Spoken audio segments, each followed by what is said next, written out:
बिस्मिल्लाहिर्रहमानिर्रहीम। अस्सलाम वालेकुम। जैकब न्यूज़ सां मां आहियां आबिद अली मंगरियो। पेश आहिनि हिन वक़्त जूं हेडलाइंस।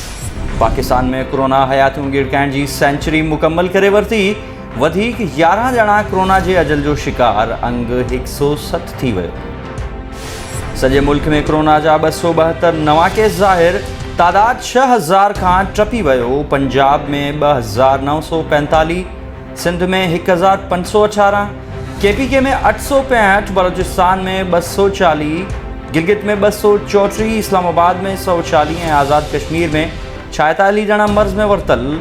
हिन महल ताईं 1446 ॼणा कोरोना खे शिकस्त ॾेई सिहतयाब थी चुका। पाकिस्तान में कोरोना जी पखेड़ ॿियनि मुल्कनि बराबरि आहे। असां वटि टेस्ट करण वारी सलाहियत घटि आहे। ईंदड़ 14 ॾींहं वधीक सख़्तु लॉकडाउन कंदासीं।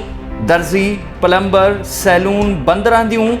ॿारनि सां गॾु ॿाहिरि निकिरण ते पाबंदी हूंदी। सिंध जे वॾे वज़ीर सैयद मुराद अली शाह जी प्रेस कॉन्फ्रेंस। गड़ी खैरो में पुट जी नाहक गिरफ़्तारी ख़िलाफ़ थाणे ते क़ुरान पाक खणी ईंदड़ औरत मथां SHO गड़ी खैरो रफ़ीक खेड़ो ॾमरजी पियो। थाणे तां धिका ॾेई ॿाहिरि कढियो, तशद्दुद बि कयो। औरत जो साफ़ नाॾो SHO ख़िलाफ़ क़ुरान पाक खणी एहतजाज। माण्हुनि खे इहो सम्झण बि खपे कि मोहम्मदिया साहब खे तव्हां चूंडियो हुयो इस्लामाबाद में। MNA जेको आहे इस्लामाबाद वेंदो, MNA जो दफ़्तर बि इस्लामाबाद हूंदो आहे। ॿिए त पूरे पाकिस्तान में ॿिए कंहिं ज़िले में न आहे। MNA खे तव्हां इन करे इलेक्ट कंदा कि हिते जी नुमाइंदगी यानी कि नेशनल असेंबली में करे। को मोहम्मदिया साहब नाज़िम जो इलेक्शन त विढ़िया न हुया, न को म्यूनसिपालिटी या को टाउन कमेटी जा विढ़िया। ऐं ॿी ॻाल्हि इहा आहे कि उन्हनि खे वज़ारत बि मिली आहे। एतिरा उहो फ़ारिग बि न आहिनि। उहो पंहिंजे वज़ारती कमु जेका आहिनि उन्हनि खे बि त उन्हनि खे निभाइणो आहे।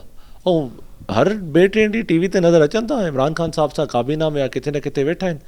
त उन सां गॾु त आहिनि। जेकाबाद जी रिप्रेजेंटेशन त थिए थी। कमकार जेका माण्हुनि जा, मां पाण मौजूदु आहे, मोहम्मदिया साहब जी टीम मौजूदु आहे, असांजी पार्टी जी तंज़ीम हिते मौजूदु आहे, इत्यादि असां अलहमदुलिल्लाह सभु मौजूदु आहिनि।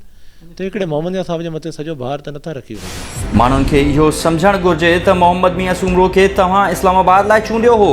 हू नाज़िम या टाउन कमेटी जो चेयरमैन न आहे जो जैकबाबाद हुजे। हू पंहिंजी वज़ारत में मसरूफ़ आहे। माण्हू TV ते ॾिसनि था त मोहम्मद मियां सूमरो वज़ीर आज़म सां गॾु हूंदो आहे। मौला बख़्श सूमरो।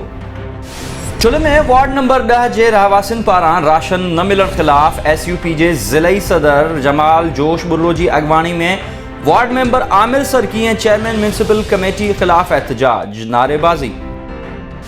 हयात पिताफ़ीअ जे ॻोठ लाल बख्श बोज़दार जे रहवासी माज़ूर पीरसन सोनू बोज़दार हुकूमती इमदाद न मिलण सबबि ॿारनि सां फाका कशी करण ते मजबूर। DC घोटकी खे वाहुर करण जी अपील। ही हुयूं हेडलाइंस। वधीक तफ़सीलात लाइ विज़िट कयो असांजी वेबसाइट www.jacobnewsHD.com या Facebook ते फॉलो कयो। ॾिसंदा रहो जैकब न्यूज़, ख़बर खां हक़ीक़त ताईं।